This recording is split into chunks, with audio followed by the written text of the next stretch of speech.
আসসালামু আলাইকুম। আজকে একটা ভিডিও করা হচ্ছে, মানে এটা একটা ব্যতিক্রমী একটা ভিডিও। মানুষ চাইলে কি না পারে, হ্যাঁ। আমরা একটু দেখাতে চাই, এখানে একটা ভাই আছে, উনি ক্লাবে ফুটবল খেলে, প্লাস ওনার পেশা হিসাবে উনি যেটাকে বেছে নিছে, এটা আপনারা দেখলে খুবই অবাক হবেন। ভাই একটু আপনি বলবেন, আপনি কোন ক্লাবে খেলেন ভাই? আমি প্রথমে শেখ রাসেল একাডেমিতে ছিলাম, তো সেখানে দীর্ঘদিন থাকার পর হঠাৎ করেই একাডেমিটা বন্ধ হয়ে গেছে। যাওয়ার পরে এখন সে জাহাঙ্গীর ফুটবল একাডেমির মধ্যে আমি ফুটবল অনুশীলন করতেছি। আর এক মাস পরে বাছাই পর্ব হবে 19-18, হয়তো ওখানে বাছাই পর্বে ট্রায়াল দেবো। যদি টিকে যাই তাহলে হয়তো যে কোনো ক্লাবের আন্ডারে একটা লিগ খেলবো। আর লিগে ভালো পারফরমেন্স করতে পারলে ওপর ধাপের যে ক্লাবগুলো আছে সেখানে চান্স পাবো।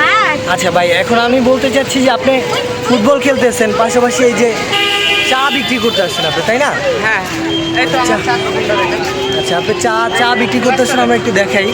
এই যে আপনি যে চা বিক্রি করতেছেন, এটা নিয়ে আপনার কি কোনো নিজের কাছে কোনো আনইজি ফিল হয় যে আপনি এই কাজটা করতেছেন?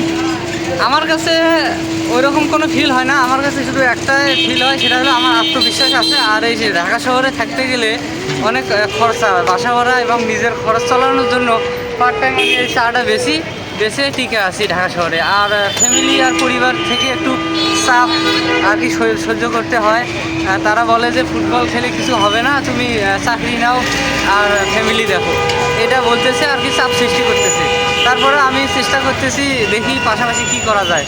আচ্ছা, এখন যারা এই ভিডিওটা দেখলো তাদের উদ্দেশ্যে কিছু বলেন ভাই, তাদেরকে আপনি কি বলতে চান?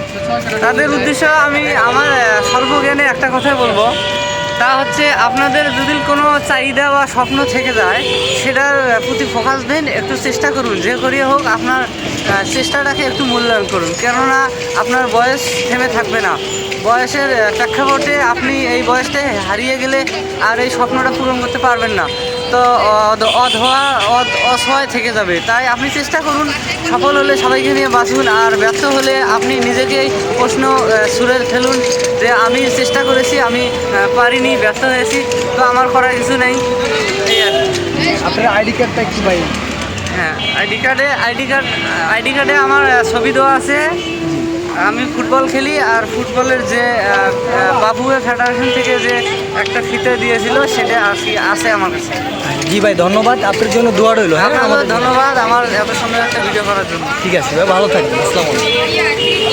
একজন মানুষ হিসেবে আপনার আমার এই পৃথিবীতে আসার প্রধান কারণ হচ্ছে বেঁচে থাকা, এবং বেঁচে থেকে আল্লাহ বা আল্লাহর যে দিক নির্দেশনাগুলো আছে সেগুলো মেনে চলা। তার পাশাপাশি বেঁচে থাকার জন্য এই পৃথিবীতে জীবিকা নির্বাহ করতেই হবে। তো ভাগ্য কি দিবে আমাকে সেই আশায় বসে না থেকে আমার মনে হয় যে আমরা যদি আমাদের পথ চলায়, আমাদের চিন্তাভাবনা অনুযায়ী এগিয়ে যাই, কোনো কিছুই বাধা হয়ে আসতে পারে না। যার জ্বলজ্বন্ত একটা উদাহরণ এই ভাই, উনি ওনার স্বপ্ন পূরণ নিয়েও ব্যস্ত, প্লাস ওনার জীবিকা এবং ওনার চলার জন্য ওনার যেই কাজ করণীয় বা উনি যেটা পারে সেটা করতেছে বা করে যাচ্ছে।